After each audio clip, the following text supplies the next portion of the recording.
Bonjour et bienvenue dans cette nouvelle vidéo du groupe Evolution.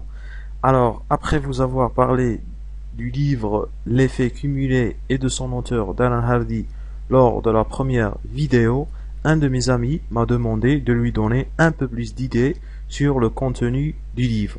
Mais au lieu de cela, j'ai décidé de partager avec vous un conseil que Darren Hardy a tiré lors de son interview avec Steve Jobs en juin 2010 pour le magazine Success. Alors, il y a énormément de conseils tirés de cette interview. Je ne vais vous donner qu'un seul d'entre eux, celui que je pense que vous pouvez appliquer dès maintenant. Alors, pour la petite histoire, il faut savoir que Steve Jobs a été viré de sa propre compagnie en 1995 et qu'il est revenu en 1997.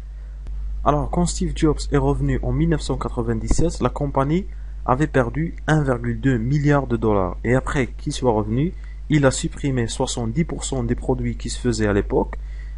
Il ne s'est concentré que sur 4 de ces produits. Résultat, une année après, Apple faisait 308 millions de dollars de bénéfices.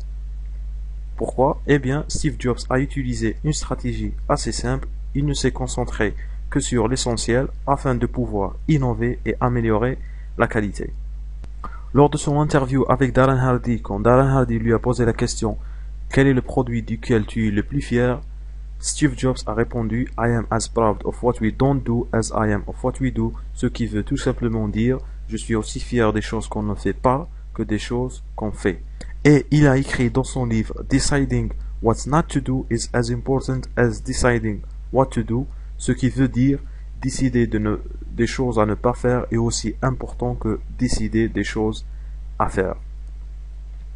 Alors vous vous posez probablement une question maintenant qui est oui, mais comment je peux appliquer ce conseil dans ma vie étant donné que moi je n'ai pas de compagnie à gérer et je n'ai pas de produits à vendre?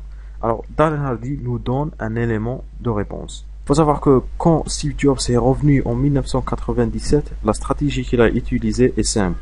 Il a tout simplement dit non à 70% des produits que Apple faisait à l'époque. Donc si vous voulez appliquer ce conseil dans votre vie, vous devez apprendre à dire non à certaines choses, comme par exemple certaines de vos mauvaises habitudes, voire certaines de vos pensées négatives sur vous-même ou sur le monde, et enfin certains de vos amis négatifs. Mais il ne suffit pas simplement de dire non à ces choses-là, il faut aussi se concentrer sur l'essentiel, mais ça sera le sujet d'une autre vidéo. Pour l'instant, on va s'arrêter ici et n'oubliez surtout pas de me laisser vos avis et commentaires, je serai très ravi de les lire et on se retrouve très prochainement pour une nouvelle vidéo.